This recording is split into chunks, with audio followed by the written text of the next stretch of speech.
Today we're talking about the 3 upcoming gods that will make it into Smite next. The order is actually no longer completely known.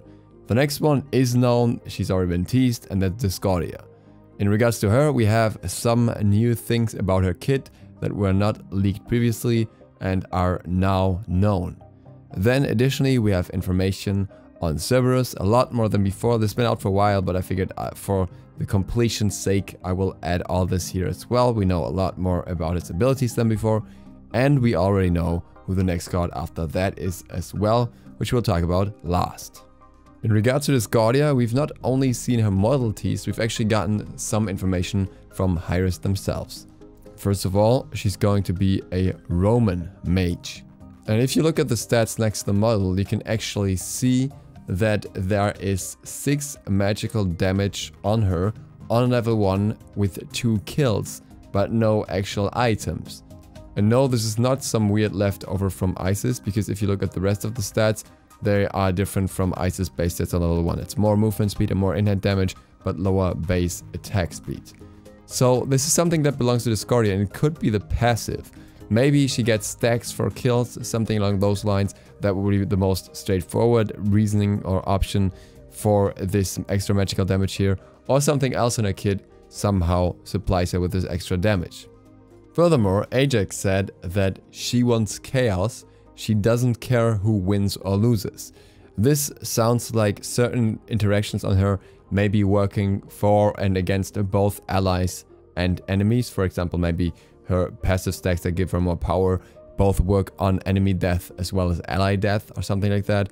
Or maybe that she has other interactions that make her benefit from teammates failing in some way, for example, from anyone dying on her side of the field. Or this could apply to the ultimate, which could possibly affect enemies and allies alike from what we can tell so far.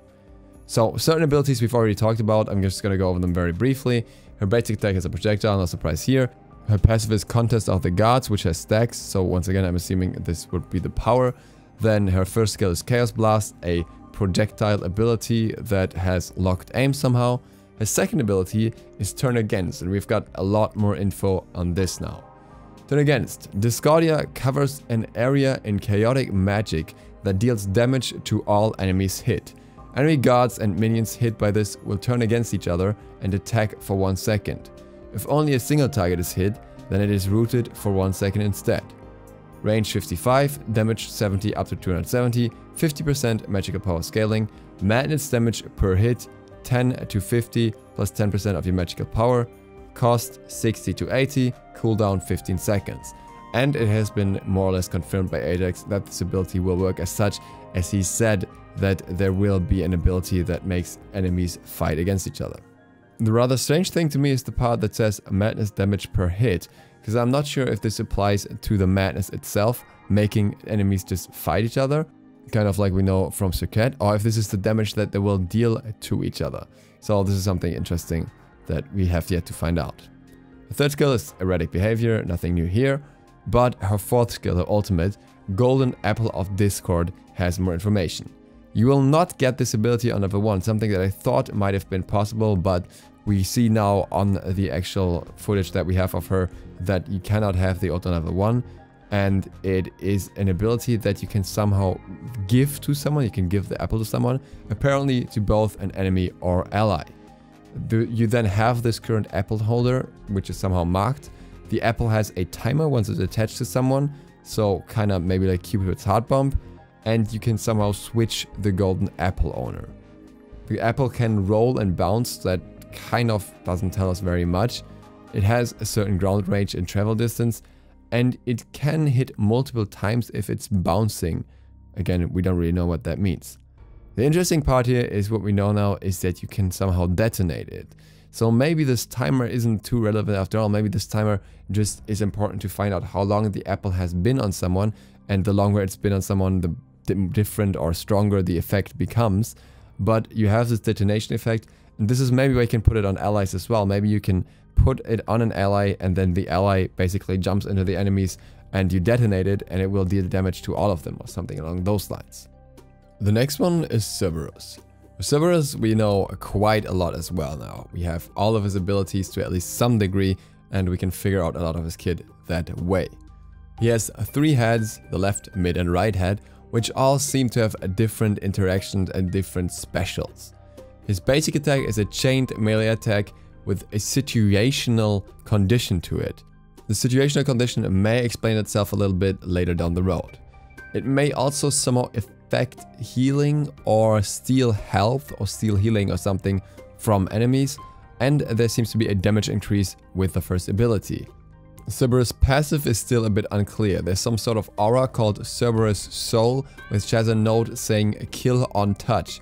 Now, it's very unlikely this will actually kill any guards on touch, because otherwise it would be completely broken, and probably not minions either.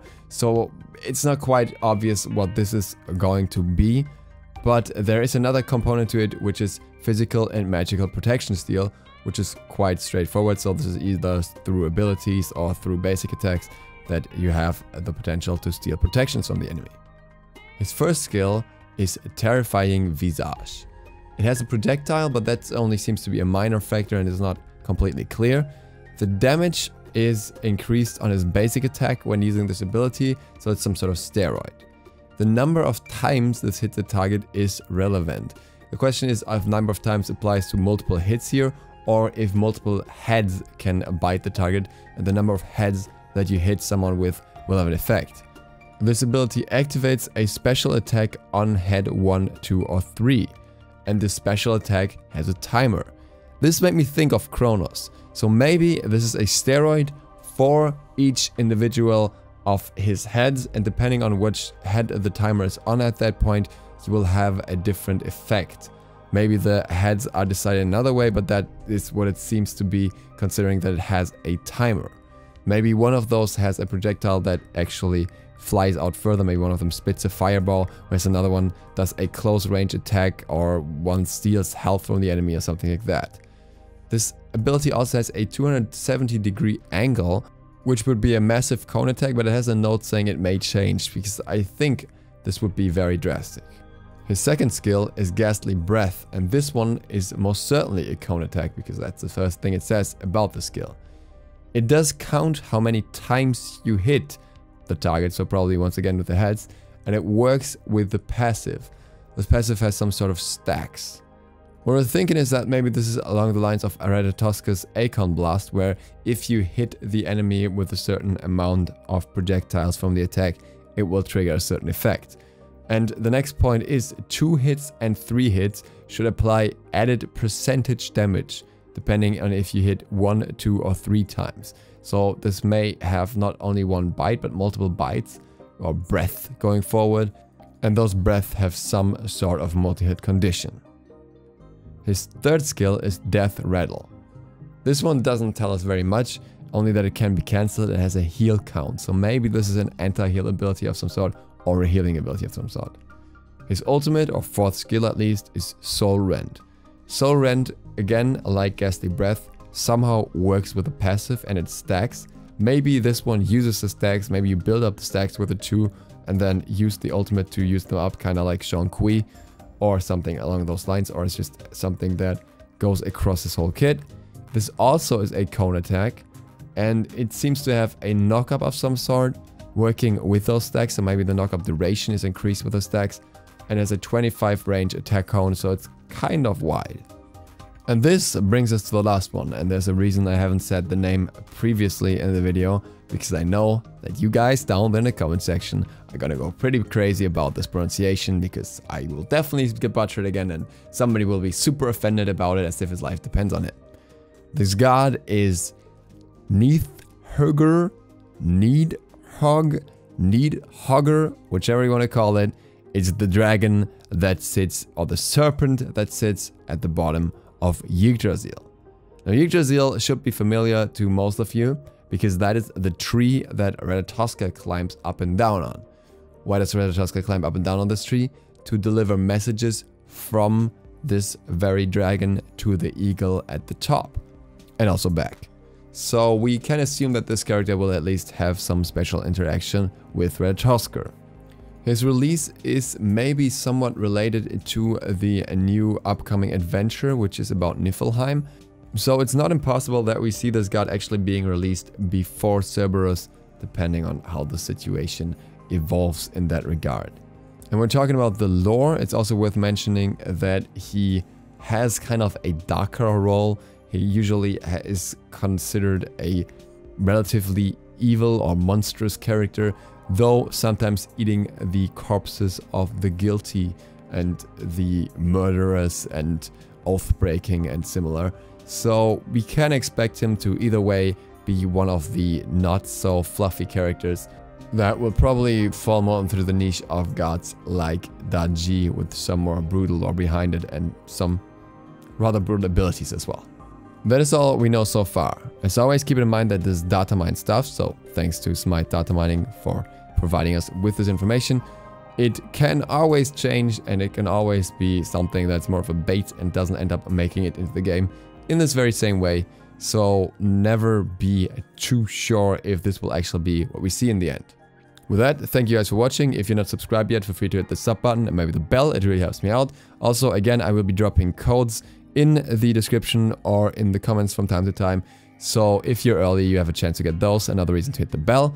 And I would also shout out the people that have been submitting translations in the past 6 months. I have literally seen this today and I was like, well, I wish I had notifications for that. So thank you guys very much. And if you ever submit any translations, feel free to hit me up on Twitter. I will try to check much more frequently than I did before. Make sure I'm not missing out on that.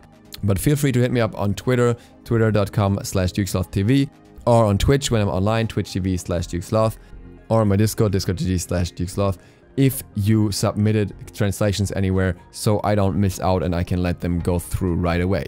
Thank you guys very much. And with that, thank you for watching. Hope to see you for the next one tomorrow. DukeSloth, out.